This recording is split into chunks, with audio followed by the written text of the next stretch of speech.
Вітаю вас, друзі! Сьогодні хочу із вами поговорити про Крим. І цей випуск буде особливо важливий для мешканців нашого тимчасово окупованого півострова, які чекають на повернення України. Як ви знаєте, протягом останнього часу до тимчасово окупованого Криму постійно постачають бавовну. Поднималось зарево, происходили хлопки. Ну, хороший хлопок был. Серия таких сильных, достаточно мощных хлопков. Сколько в подвале пробыли? Часа два. Было очень страшно и очень громко. Здание ходуном ходило. Мы в подвале просидели. Після вибухів на авіаційній базі загарбників поблизу міста Саки, а я нагадаю, що окупанти самі визнали, що ці вибухи відбулись із їхньої провини, окупаційна влада півострова почала запевняти людей, чиї домівки постраждали, що їм усе відновлять та компенсують. Без помощи никого не оставим, один на один. В данном случае поможем всем без исключения. Але, як і очікувалось, окупаційна влада просто кинула місцевих мешканців, і вони змушені тепер записувати відеозвернення. Мы очень просим, убедительно просим рассмотреть вопрос о восстановлении ущерба от 9 августа 2022 года, нанесенного нежилому фонду, в том числе и гаражам, и садовым домикам, и коммерческой недвижимости. Ви, друзі, обов'язково просто зараз підпишіться на мій канал, натисніть лайк до цього відео та залиште під ним будь-який свій коментар, як завжди, щоб це відео набрало якомога більше переглядів. І сьогодні із вами будемо детально розбиратись із тим, яка ж зараз ситуація у тимчасово окупованому Криму. Больше месяца Севастополь живет в состоянии реальных военных угроз.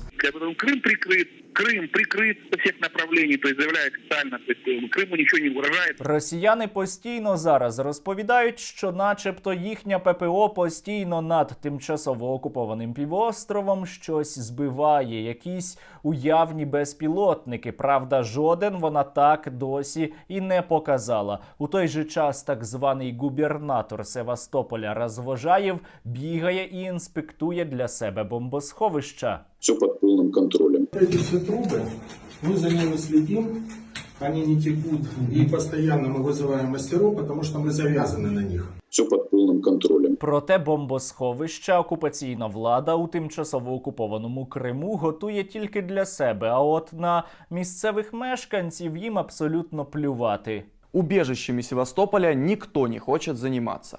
А ВОЗ і нині там. Окупанти наче як дали розпорядження перевірити усі бомбосховища і навести там лад, але на практиці ніхто цього не робить. В подвале дома прям все включено. Гнилые трубы, сажа на потолке и стенах, грязь и строительный мусор, даже трупи животних. Інколи місцеві мешканці навіть скидуються грошима для того, щоб відновити бомбосховища, але їм кажуть після того, як гроші вже забрали, що ніяких грошей не бачили. Ну, сказал, что у меня много таких подвалов, 350 или 60, и я за эти подвалы денег не... Я говорю, как, мы же платим деньги. Зрештою, проблему саме цього конкретного бомбосховища було вирішено. Просто прибрали табличку і сказали, що бомбосховища взагалі нема. Так, табличку с указателем «Убежище» убрали, а надпись на доме закрасили. І це при тому, що окупаційні чиновники кажуть, що насправді вони проінспектували та навели лад у всіх бомбосховищах. На сегодняшний день все подвалы проверены. Та мешканці тимчасово окупованого Криму, схоже, не дуже довіряють окупаційній адміністрації і самі наводять лад у своїх бомбосховищах та відпрацьовують екстрену евакуацію туди. Ну да, здесь внизу есть подвал. Заходили в него? Да. Вы были в подвале? Да. Ну, подвал дома. Давно там были?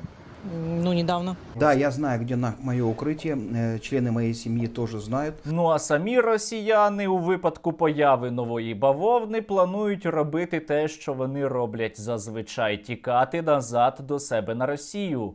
Я поеду домой, возьму экстренный чемоданчик и поеду в Екатеринбург. І ось виявляється, що у Криму все було спокійно, усе було гаразд, а потім прийшли окупанти і ще й почали свою так звану спецоперацію, і щось пішло не так. Реально, с началом спецоперации, да, есть угрозы, и люди начали понимать, оказывается, начали задумываться. Вони тепер кажуть, що часи непрості, що дуже тривожно, але не варто панікувати. Времена крайне непростые и тревожные, но это не причина паниковать. І це дуже смішно слухати на контрасті із тим, як росіяни раніше розповідали про захоплення усієї України за 2 дні. В горячей войне мы Украину победим за 2 дня.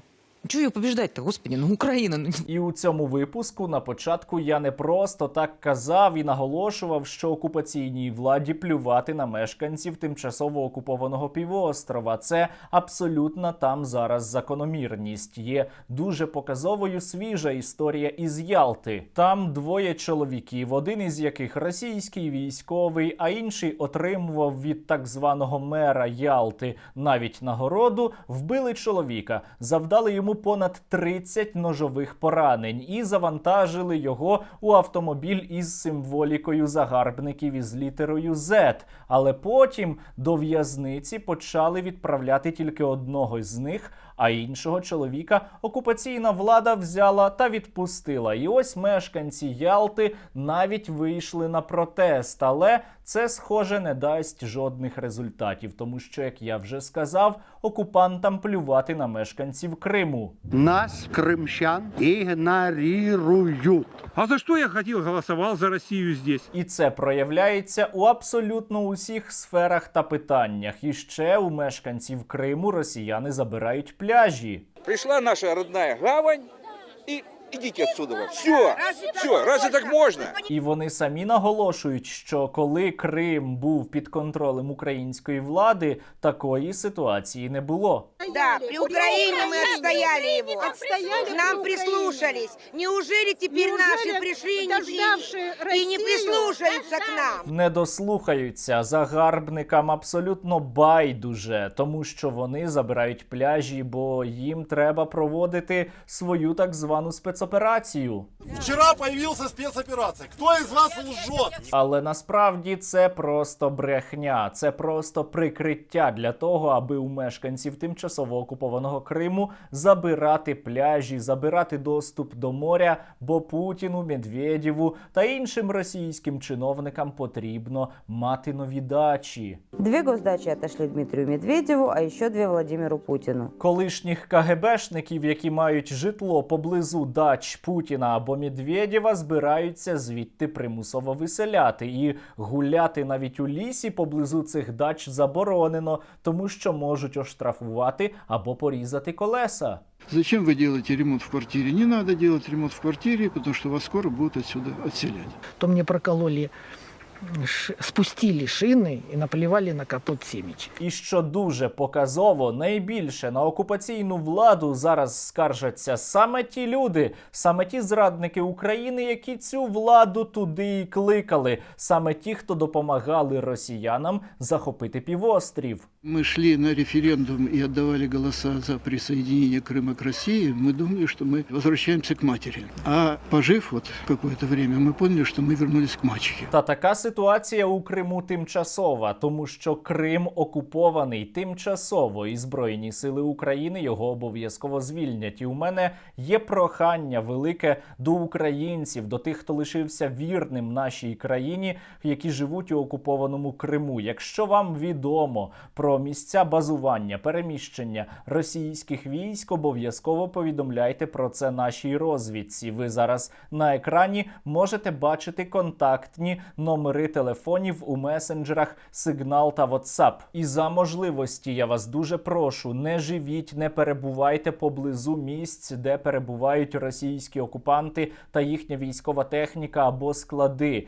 Переїдьте у інше помешкання, у інше житло за можливості. І, до речі, мешканці тимчасово окупованого Криму навіть зараз інколи їдуть з півострова, а потім показово рвуть російські документи. Отримали цей паспорт під час окупації Криму не за власним бажанням.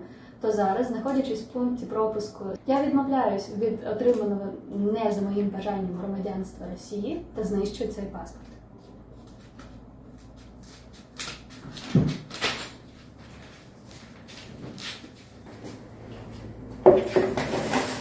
Окупанти ж у Криму все більше панікують, бо вони знають, що звільнення Криму невідворотнє, що це обов'язково станеться. І ті українці, які зараз чекають на прихід Збройних сил України, обов'язково дочекаються. Севастополь, Херсонес, бухта. Остался один торпедный катер у них ракетный. А тут и все. Наверное, рашисты свалились, сыкуны. Чекаємо на ЗСУ. Тому що Крим – це Україна. Крапка. Був, є та буде. І жодних інших варіантів тут бути просто не може. Тому мешканці тимчасово окупованого Криму, підготуйтесь до деокупації і допомагайте інформацією нашим Збройним силам. Вона нам іще дуже знадобиться. Тоді, коли російські загарбники тікатимуть з усієї української землі.